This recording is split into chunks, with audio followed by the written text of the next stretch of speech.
Mia Foster had exactly $10 left in the world. 10 wrinkled bills that represented the gap between feeding her daughter Lily tonight or waiting until her shift tomorrow at the diner. Christmas Eve in Chicago meant the city sparkled with lights she couldn't afford, wrapped in a joy she couldn't access, celebrating a season that felt like mockery when you were choosing between heat and food. The convenience store on South Side was nearly empty at 9 p.m. Mia clutched the bills, mentally calculating milk, bread, maybe some peanut butter. Lily had asked for hot chocolate, just once, that warm, sweet comfort that every other kid in America got to have on Christmas Eve. The man ahead of her at the register looked like he'd stepped out of a different universe. Custom suit that probably cost more than Mia's annual rent, black wool coat that screamed wealth, dark hair perfectly styled. He was trying to pay for a single bottle of water, but the teenager behind the counter shook his head. Cash only, ATM's broken, signs right there. The man's jaw tightened. His hand went to his pocket, came up empty. Behind him, the line grew, and Mia made a choice that would change everything. Here. Mia stepped forward before her brain could stop her heart. She held out a $5 bill, half of everything she had left. The man turned. His eyes were dark, almost black, and the intensity in them made her breath catch. He didn't look grateful. He looked stunned, like no one had offered him anything in years, or maybe ever. For the water, Mia clarified quietly. They only take cash when the system's down. Up close, she could see the details her first glance had missed. A tattoo curled up the left side of his neck, something fierce and traditional, partially hidden by his collar. His suit fit him like a second skin. Everything about him screamed danger and power, but his eyes looked almost lost. "You're offering me money." His voice was low, with the faintest trace of an accent she couldn't quite place. Not quite American, but not foreign either. "It's just $5. Mia tried to smile, though anxiety coiled in her stomach. She didn't have $5 to give, but something about the moment felt important. "Merry Christmas." She pressed the bill into his hand before he could refuse, grabbed her milk and bread, hot chocolate would have to wait, and left before the reality of what she'd just done could catch up with her. The cold hit her like a fist. Snow fell in thick, lazy flakes, coating the Chicago streets in white that would turn to gray slush by morning. Mia pulled her thin coat tighter and started the 6-block walk home. Her breath formed clouds in the frozen air. She didn't see the black Mercedes that pulled up behind her 2 blocks later. Didn't notice it, following at a careful distance all the way to her building. Inside her tiny studio apartment, Lily was curled up on the couch, wrapped in every blanket they owned. The heat had been spotty all week. Mia's neighbor, Mrs. Chen, sat in the kitchen chair, knitting. "Any trouble?" Mia asked softly. "She's an angel." Mrs. Chen stood, gathering her knitting. She pressed a small wrapped package into Mia's hands. "For Lily, just something small." Mia's throat tightened. "You didn't have to." "Hush. It's Christmas." The elderly woman patted her cheek. "You're a good mother. Things will get better." After Mrs. Chen left, Mia stood in her dark apartment and let herself feel the weight of it all. 2 jobs that barely covered rent. A daughter who deserved so much more. A future that felt like a closing door. She'd given away $5 they couldn't afford to lose. To a stranger, on the worst possible night. "Mama?" Lily's sleepy voice came from the couch. "Is it Christmas yet?" "Almost, baby." Mia crossed to her daughter, kissing her forehead. "How about we make some toast and tell stories until bedtime? Can we tell the one about the princess who saved herself? That's my favorite one." They were halfway through the story when the knock came. Mia froze. It was nearly 11. No one knocked this late. Her pulse hammered as she moved to the door, checking the pathetic excuse for a lock. "Who is it?" Silence. Then, someone returning a debt. The voice was cultured, calm, male, and something about it made recognition flicker in her memory. She opened the door with the chain still attached. 4 men in black suits stood in her hallway. And in the center, looking even more out of place against the peeling wallpaper and flickering fluorescent lights, was the man from the convenience store. "You," Mia breathed. His eyes found hers. In the dim light, she could see his face properly now. Sharp features, a scar along his jaw. The tattoo on his neck was a tiger, fierce and beautiful, rendered in traditional Korean style. Mia Foster. He said her name like he'd learned it recently, like he'd made it his business to know. "My name is Kang Dae Park. You helped me tonight." It was $5. Her voice came out steadier than she felt. Lily was behind her. She had to stay calm. "You didn't need to come here. I don't accept charity." He gestured, and one of his men stepped forward with bags. Shopping bags, expensive ones. And I pay my debts with interest. I don't want— Mama? Lily's small voice cut through the tension. She'd woken up, wrapped in blankets, peering around Mia's legs at the strangers. Who are they? Kangdae's expression shifted. Something flickered across his face. Surprise, recognition, then something almost like pain. His eyes moved from Lily back to Mia, and understanding settled into his features. You gave me your last money. It wasn't a question. His jaw tightened. You have a child, and you gave a stranger your last money. Mia lifted her chin. It's Christmas. Everyone deserves kindness. Kindness. He repeated the word like it was foreign. Then he turned to his men. All of it. Inside. Now. Wait! Mia tried to protest, but they were already moving. Bags and boxes poured into her tiny apartment. Groceries, wrapped presents, a portable heater, more food than she'd seen in months. Kangdae stepped closer, stopping just outside her threshold. The chain between them felt symbolic, a barrier between two completely different worlds. This isn't charity, Mia Foster. This is balance. His eyes held hers. You gave when you had nothing. That means something. To me, it means everything. I don't understand. You will. He reached into his coat and pulled out an envelope. Thick, heavy. He held it out. Take it. I can't. You can. You will. His voice dropped lower. Because tomorrow, I'm coming back, and we're going to talk about how you're going to let me help you. I don't need help. Mama's proud, Lily said suddenly, sagely from behind Mia's legs. Mrs. Chen says so. A ghost of a smile touched Kangdae's mouth. Smart daughter. His eyes returned to Mia. Pride is survival, I understand that, but so is knowing when to accept an outstretched hand. He placed the envelope on top of the nearest box. Then he did something that shocked her. He bowed, slightly, a gesture of respect. Merry Christmas, Mia Foster. When I return tomorrow, I'll explain everything. For now, feed your daughter. Turn on the heat. Open those presents. He stepped back. You gave me something no one else in this city would have. The least I can do is make sure you and your daughter survive the winter. He turned to leave, then paused. Oh, and Mia, don't try to refuse. I don't take no for an answer. The dangerous edge returned to his voice. Especially not from someone who's already under my protection. Your protection? Mia's voice rose. I didn't ask. You became mine the moment you showed me kindness. His eyes were black fire. Whether you asked for it or not. Then he was gone, his men following like shadows, leaving Mia standing in her doorway with her mouth open and her heart racing. Lily tugged on her sleeve. Mama, can we open the presents now? Mia looked at the pile of bags and boxes filling her apartment, at the envelope that probably contained more money than she'd see in 6 months, at the doorway where a dangerous stranger had just claimed her as his. Yeah, baby, she whispered, closing the door with shaking hands. I think we can open the presents now. Mia didn't sleep. She sat on her couch, wrapped in the new blanket that had been in one of the bags, soft, expensive, warm, and stared at the envelope she'd finally opened at 2 a.m. $5,000. $5,000 for $5 given to a stranger. The math didn't make sense. Neither did the note inside, written in sharp, precise handwriting. This is the beginning, not charity. Investment. I'll explain tomorrow. KP investment in what? In her. That made even less sense. Lily had fallen asleep surrounded by new toys, wearing a winter coat that actually fit, her belly full of real food for the first time in weeks. That part, at least, Mia couldn't regret. Whatever else happened, her daughter had a good Christmas morning waiting. The knock came at exactly 10 a.m. Mia had prepared herself. She'd rehearsed what she'd say. Thank you, but no. Appreciate it, but can't accept more. Nice gesture, but goodbye. Every planned word died when she opened the door.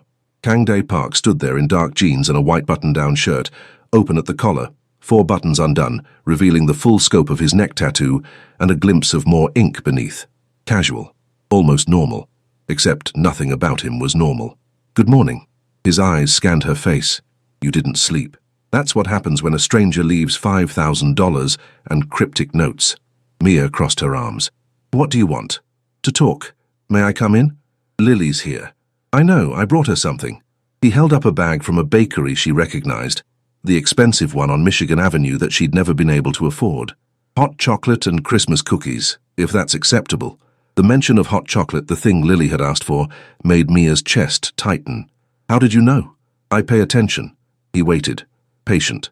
5 minutes, that's all I'm asking. Against her better judgment, Mia stepped aside. He moved through her apartment with careful awareness, his eyes taking in everything, the peeling paint, the space heater now running, the modest furniture, Lily asleep among her new toys. Something in his expression softened. She looks peaceful. She is. For the first time in months. Mia stayed near the door, maintaining distance. Thank you for that, but I can't accept more. Whatever you think I did, you saved my life. The word stopped her cold. Kangdae turned to face her fully. In the morning light she could see details she'd missed, the tiredness around his eyes, the tension in his shoulders, the way he held himself like a man expecting attack. I don't understand. I was being followed last night. 2 men from a rival organization. They'd been tracking me for 3 days, waiting for the right moment. He spoke calmly, like discussing the weather. I ducked into that convenience store, left my wallet in the car deliberately. I needed them to think I was vulnerable, distracted. I needed them to make their move. Mia's stomach dropped. And you complicated things. Beautifully. His mouth curved. They saw you help me. Saw me accept money from a woman who clearly needed it more. It threw them off, made them hesitate. In that hesitation, my men got into position. He paused. By the time you left, the threat was eliminated. Eliminated. The word tasted like copper. I mean you'll never have to worry about them, and neither will I. His eyes held hers. But those men saw you interact with me. That makes you a variable, a potential target. The room tilted. You're saying I'm in danger because I gave you $5? I'm saying you were already in danger the moment they noticed you, but I'm also saying you're under my protection now. That's not negotiable. He stepped closer. I take care of what's mine, Mia, and whether you like it or not, you became mine last night. I'm not anyone's. She lifted her chin despite the fear crawling up her spine. I don't belong to you. No, he agreed quietly. You belong to yourself, but you're under my protection. There's a difference. He pulled out a phone, sleek, new. This is for you, pre-programmed. 1 button connects directly to me. Anything happens, anything feels wrong, you press it. I have a phone. Not one that reaches me in 3 seconds. He held it out. Take it, and if I refuse, then I station guards outside your building 24 hours a day. Your choice, invisible protection or visible deterrent, but protection you will have. Mia stared at him, at this dangerous, complicated man who'd invaded her life over $5. Why do you care? Because you cared. Simple. Direct. You had nothing, and you gave anyway. That's rare. He seemed to search for words. That's worth protecting. I'm not a thing to be protected. No, you're a woman with strength, and a daughter to feed and pride that won't let you accept help even when you're drowning. His eyes softened. I know what that's like. I grew up in poverty, Mia. Southside, different neighborhood than this, but same struggle. I know what it means to have nothing. To give anyway. He paused. I also know what it means to have power, and use it wrong. Let me use it right. Let me help. By throwing money at me. By offering employment. That stopped her. What? I own businesses, legitimate ones, restaurants, nightclubs, real estate, all needing management, organization, oversight. You work 2 jobs barely making rent. Come work 1 job, for me, and make enough to actually live. He held up a hand before she could protest. This isn't charity. I need someone I can trust. Someone who isn't already part of my world. Someone who sees me as human, not as a monster or a meal ticket. You mean someone naive enough not to ask questions. I mean someone brave enough to give a stranger their last $10. His voice dropped. That takes a kind of courage I rarely see. That's valuable. You're valuable. Lily stirred on the couch, mumbling in her sleep. They both looked at her, and when Kangdae's expression gentled, Mia saw something she hadn't expected. Loneliness. I'll think about it, she heard herself say. Good. He handed her the phone. Keep this regardless. Press the button if you need anything. Anything at all. He moved toward the door, then paused. The money in the envelope. That's yours. No strings. But the job offer stands. I'll be back tomorrow. You keep saying that.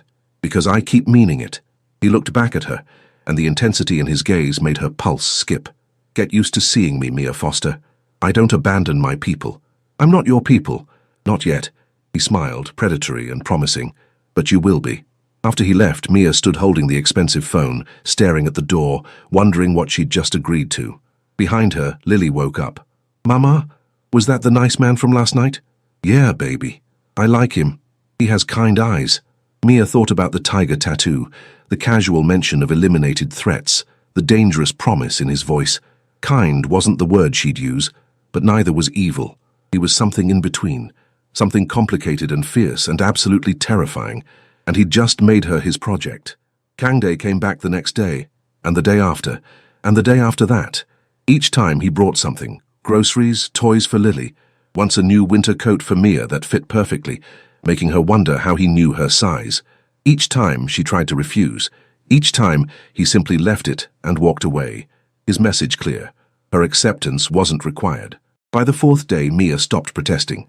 By the 7th day, she started expecting him. "You're persistent," she said, when he showed up on New Year's Eve with champagne and apple juice for Lily. "I prefer determined."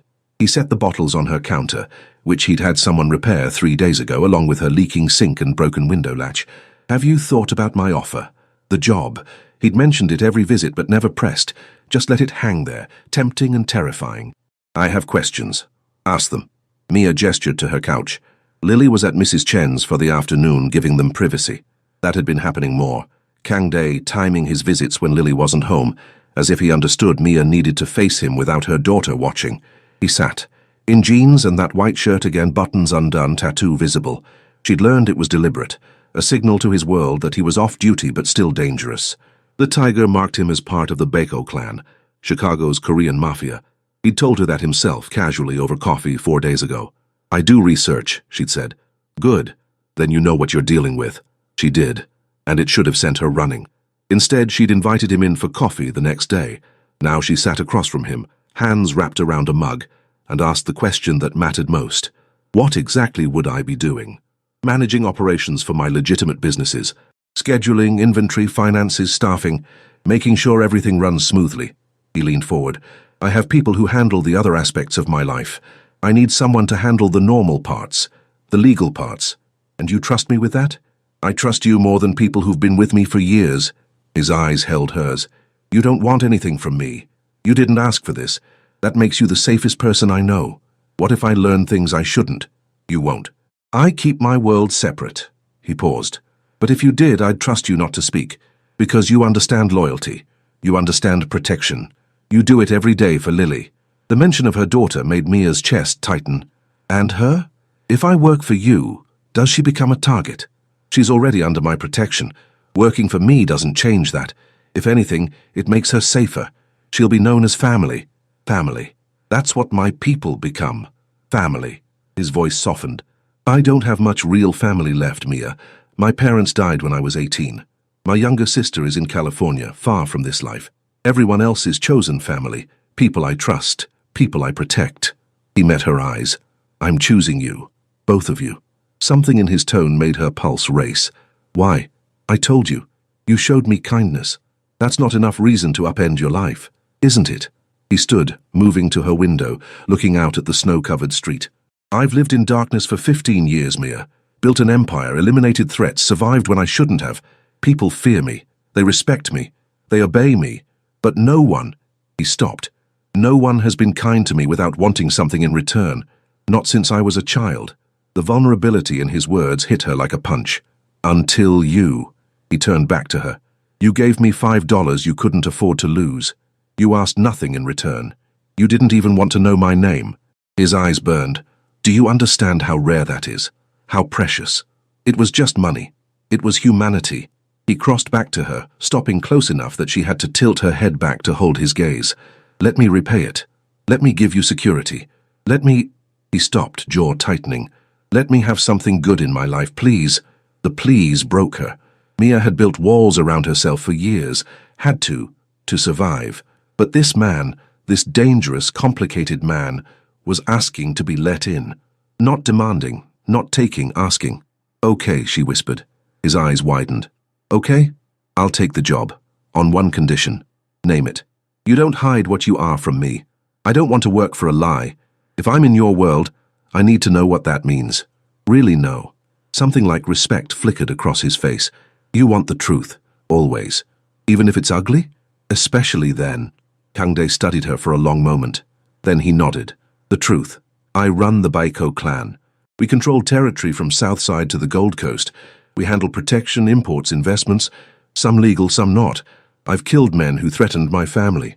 I'll kill more if I have to." His voice never wavered. "I'm not a good man, Mia. But I'm a fair one, and I protect my own with everything I have. And if someone threatens me or Lily, then they'll learn why people fear my name. No hesitation, pure deadly promise. I don't make threats, I eliminate problems. She should be terrified. Instead, she felt safe. When do I start? Next Monday, I'll have someone pick you up at 9. He pulled out a card. This has your salary and benefits listed, non-negotiable. Mia looked at the number and nearly dropped the card. This is fair pay for the work you'll be doing. He turned to leave, then paused at the door. Mia, thank you for trusting me. I'm not sure I do yet. Good. He smiled, genuine this time, transforming his face. Trust should be earned. I'll earn yours. After he left, Mia sat with the contract, her new phone, and the realization that her life had just changed completely. Mrs. Chen knocked 10 minutes later, bringing Lily back. That man was here again, the elderly woman said, eyes twinkling. The handsome one with the tiger. How did you... I may be old, but I'm not blind. He's dangerous, that one. She patted Mia's hand. But he looks at you like you're precious. Like you matter. That's rare, child. Don't waste it. Lily ran past them to her new toys, chattering about her afternoon. Mia watched her daughter, happy, healthy, safe, and thought about the man who'd made that possible. Dangerous, yes. Complicated, absolutely. But also kind in a way that didn't fit his world, and she'd just agreed to become part of that world. God help her. The first 2 weeks working for Kang Dai felt surreal. A driver picked Mia up every morning, always punctual, always professional.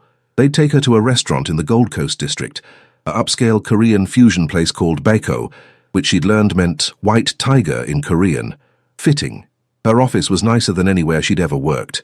Computer, proper desk, coffee that didn't taste like despair. Her job was exactly what Kang Dai had described. Managing schedules, reviewing inventory, coordinating with suppliers. Normal work. Except her boss was a crime lord, and he visited her office every single day. Numbers look good, Kang Dai said on Wednesday of her 3rd week, leaning against her doorframe. White shirt, 3 buttons undone today. She'd started noticing these details against her will. You've increased efficiency by 15%. The previous system was chaos. Mia didn't look up from her spreadsheet. If she looked at him, she'd notice things, like how his jaw tensed when he was stressed, or how his eyes softened when he talked about his sister, or how he smelled like sandalwood and something darker, something that made her pulse skip. Controlled chaos. There's a difference. Not really. He laughed, a sound she'd been hearing more of lately. It transformed him, made him look younger, almost carefree. Almost. How's Lily adjusting? That made her look up. He asked about her daughter every day. Remembered small details, that Lily loved purple, that she was scared of thunderstorms, that her favorite food was bulgogi after trying it from the restaurant. She's good. The new daycare is amazing. Thank you for... Don't. He pushed off the doorframe, entering her office. Stop thanking me for things that should be basic. Quality childcare isn't a favor. It's a necessity. Not everyone sees it that way. I'm not everyone. He stopped at her desk. You worked yourself to exhaustion for her. Let me make that easier. Why do you care so much? The question came out before she could stop it. They'd been dancing around this for weeks. The tension, the attention, the way he found excuses to be near her. Kang Dai's expression shifted. You want the truth? Always. Because I've never met anyone like you. He leaned against her desk, close enough that she could see gold flecks in his dark eyes. You're fierce and proud, and you love your daughter with everything you have. You work harder than anyone I know. You don't fear me, even though you probably should. He paused. And you're beautiful. So beautiful it hurts to look at you sometimes. Mia's breath caught. Kang Dai, I know it's not appropriate. I know I shouldn't feel this way about an employee. His jaw tightened. But I can't help it. From that first night, when you gave me everything you had without asking anything in return, you got under my skin. And I don't want you out. This is complicated. Everything about me is complicated. He pushed off her desk, creating distance. I'm not asking for anything. I just needed you to know. I'm not good at hiding what I feel. Not with you. Before Mia could respond, his phone buzzed. His expression darkened as he read the message. I have to go. Problem across town. He moved to the door, then looked back. Be safe. Call me if anything feels off. I'm in your restaurant. What could happen? Humor me. After he left, Mia sat in silence, her heart hammering, his words echoing. Beautiful. So beautiful it hurts to look at you sometimes. She shouldn't feel this way. Shouldn't let his attention warm her. Shouldn't notice how safe she felt when he was near. But she did. God help her, she did. The call came at 8 p.m. while Mia was giving Lily a bath. An unknown number. She almost didn't answer, but something made her pick up. Mia Foster. A woman's voice. Cultured. Cold. Who is this? Someone who wants to warn you. Kangdae Park is using you. Whatever he's told you, whatever promises he's made, they're lies. He's a killer. A monster. And you're just his latest pet. Mia's stomach dropped. How did you get this number? I have access to everything, including information about your daughter. Lily, right? 5 years old. Attends Little Stars daycare on Wabash. A pause. Pretty girl. Be a shame if something happened to her. Terror, pure and cold, flooded Mia's system. If you touch her, I won't, not if you're smart. The voice hardened. Walk away from Kangdae. Quit your job. Disappear. He'll forget you in a week. But if you stay, well, his enemies have long memories, and little girls make excellent leverage. The line went dead. Mia stood frozen, phone clutched in her shaking hand. Then she grabbed the phone Kangdae had given her and pressed the emergency button. He answered on the first ring. Mia, what's wrong? Someone called, threatened Lily. Her voice cracked. They know where she goes to daycare. They said, where are you? Home. She's here. We're safe, but lock your door. Don't open it for anyone but me. I'm 10 minutes away. Kangdae, I'm scared. I know. I'm going to fix this. His voice was pure steel. No one threatens what's mine. No one. He made it in 7 minutes. Mia heard his voice through the door. Sharp commands to whoever accompanied him before his knock. It's me, open up. She did, and he swept in with 3 men, his eyes immediately finding hers. You're okay. Lily's okay. Not questions. Statements, like he needed to confirm reality. For now. For always. He turned to his men. 2 on the door. 1 in the lobby. No one gets up here without my clearance. They left without argument. Then Kangdae turned to her, and the fury in his eyes made her step back. But he caught her gently, his hands on her shoulders. I'm not angry at you. I'm angry at whoever made you afraid. His thumbs brushed her collarbone, the touch gentle despite his rage. Tell me everything. She did, repeating every word. His expression grew darker with each detail. I know who this is. His voice was lethal. A rival family. They've been testing boundaries for months. This crosses every line. What are you going to do? Handle it. He cupped her face, forcing her to meet his eyes. I told you, you're under my protection. That means anyone who threatens you answers to me. And I don't show mercy to people who target children. I don't want you to kill someone because of me. I'm not doing it because of you. I'm doing it because they broke rules. Because they threatened an innocent child. Because they need to learn what happens when they touch what's mine. His eyes burned. You are mine, Mia. Lily is mine. And I protect my family with everything I have. We're not— Yes, you are. He pulled her closer, his forehead resting against hers. You've been mine since that first night. I just hadn't claimed you yet. Now I have, and everyone will know it. Kangdae, let me protect you. Let me show them you're untouchable. His breath ghosted across her lips. Let me be what you need. What I need, she whispered, is to stop being afraid. Then trust me. Can you do that? Looking into his eyes, dark and fierce and absolutely devoted, Mia realized she already did. Yes. His kiss was inevitable, gentle despite the violence coiled in his body, claiming despite the question in his touch, and Mia kissed him back, letting herself fall into the dangerous promise of him. Behind them, Lily called from the bathroom, shattering the moment. Mama, I'm ready to get out. Kangdae pulled back, his thumb brushing Mia's lips. Go take care of her. I'll be here when you're done. I'm not leaving you tonight. You can't stay. Watch me. Kangdae kept his word. He stayed that night, sitting in her kitchen while she put Lily to bed, making calls in rapid Korean that sounded like orders. When Mia emerged, he'd made tea. Proper Korean tea from leaves she definitely hadn't owned. You brought tea. I brought a lot of things. He gestured to bags by the door. Security equipment mostly. Cameras, better locks, an alert system that connects directly to my people. You can't turn my apartment into a fortress. Watch me. No compromise in his voice. He poured her tea. Sit. We need to talk. Mia sat, exhausted and wired at once. About what? About what happens next. He settled across from her. I'm handling the threat. By morning it'll be resolved. But this situation exposed something I've been avoiding. What? You're vulnerable because of me. You and Lily both. As long as you're connected to me, you're a target. He met her eyes. I can't undo that, but I can make you untouchable. How? by making it official. Move into one of my properties. Let me provide security. He stopped. Let me take care of you properly. Not as an employee, as family. Kangdae, we can't. I'm not asking you to marry me. Not yet. His eyes glinted. I'm asking you to let me protect you the way I should have from the beginning. Publicly, obviously. So everyone knows harming you means war with me. That's essentially making me mine. Yes. No apology in his voice. I claimed you tonight, Mia. I can't take it back. Don't want to. The question is whether you'll accept it. She should refuse, should run, should protect herself and Lily from this dangerous world. But when had running ever made her safe? What would that look like, realistically? You move into a secure building I own. Penthouse level, guarded entrance. You keep your job or don't. Your choice. Lily goes to a private school with security. My people watch over you both, but from a distance. You live your life, but you do it under my protection. He leaned forward. And yes, people will assume we're together. Let them. It makes you safer. And are we? Together. Do you want to be? The question hung between them, heavy with possibility.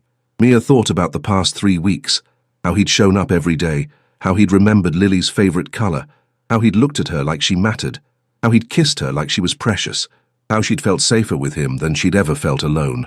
I don't know what I want, she admitted. Everything's happening so fast.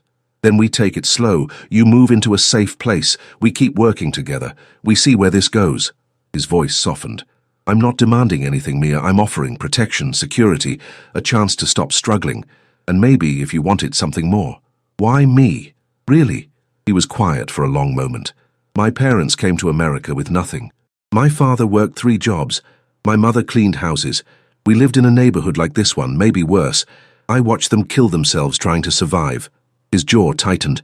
When they died in a car accident, too tired, too overworked to notice the light, I was 18. I had a 12-year-old sister to raise and no legal way to do it. Mia's chest ached. So you turned to the only people offering help, the Bayeko clan. They took me in, trained me, used me. I was good at it. The violence, the strategy, the ruthlessness. He met her eyes. I built an empire on blood, sent my sister away so she'd never see what I became. I'm not proud of it, but I survived, and I made sure she'd never struggle like our parents did.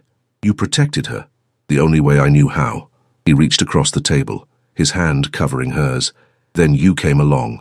You, with your daughter, and your pride, and your kindness. And I saw my mother in you, that same strength, that same exhaustion, that same determination to give your child better. His thumb stroked her knuckles. I couldn't save my parents, but I can save you. Let me. Tears pricked Mia's eyes. That's not why you should want someone. No, but it's why I noticed you. He squeezed her hand. I stayed because you're incredible, because you challenge me, because you kiss me like I'm worth something beyond my power and money, because Lily laughs at my terrible jokes, and you roll your eyes at my stubbornness, and everything about you both makes me want to be better than I am. I'm a killer, Mia. Let's not pretend otherwise. No flinching from truth. But with you, I remember I'm also human. That's worth everything to me. The weight of his words settled over her. This man, this dangerous, complicated man, was offering her the world. Not demanding. Offering. Okay. His eyes widened. Okay. We'll move. We'll accept your protection, and She took a breath. We'll see where this goes. Slowly. Slowly, he agreed, though the heat in his eyes promised nothing about him was slow. But Kangdae, if you hurt Lily, I'll hand you the knife. No hesitation. She's a child, an innocent. I'd die before I let harm touch her. Good. Mia squeezed his hand. Then we have a deal. He stood, pulling her up with him. I should go. Let you sleep. My men will stay outside tonight. Or you could stay. The words surprised them both. Mia, on the couch, she clarified quickly. I don't want to be alone tonight. Understanding softened his features. Then I'll stay, for as long as you need. He did, settling on her worn couch with a blanket, keeping watch while she slept. When Lily woke from a nightmare at 3 a.m., he was there, helping Mia comfort her, his voice gentle as he told her a story about a tiger who protected a princess. In the morning, Mia woke to find him in her kitchen, making breakfast. Eggs, rice, kimchi, Korean comfort food that smelled like home. You cook, she said, surprised. My mother taught me, said a man who can't feed himself is helpless. He plated food. Sit, eat. Then we'll talk about apartments. Lily wandered in, rubbing her eyes. She saw Kangdae and smiled. Did you stay all night? I did. Kept the monsters away. Good. She climbed into a chair. Mama needs someone to keep monsters away. Kangdae's eyes met Mia's over Lily's head. She does, and I'm volunteering for the job.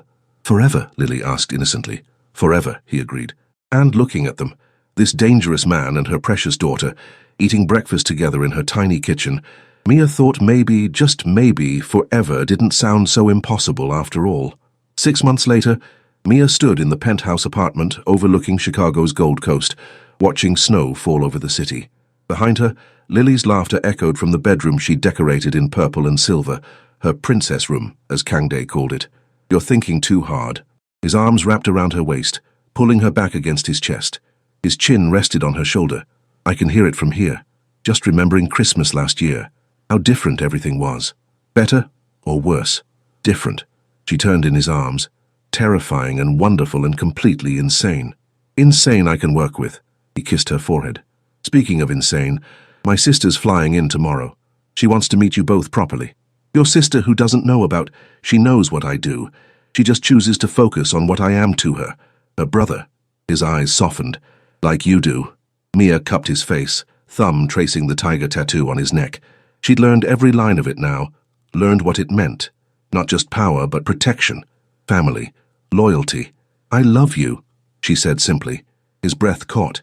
They'd been dancing around the words for weeks, both afraid to say them first. I love you too, both of you. He pulled her closer. My family. Mama! Kangdae, it's snowing! Lily's excited call broke the moment. She ran in, grabbing their hands. Can we go outside? Please? They looked at each other and laughed. Yeah, baby, Mia said. We can go outside. Later, standing in the snow with her daughter and the man who'd become theirs, Mia thought about that Christmas Eve, about $10 that changed everything, about how sometimes the best miracles arrive in limousines driven by tigers, and how love, real love, was worth every risk,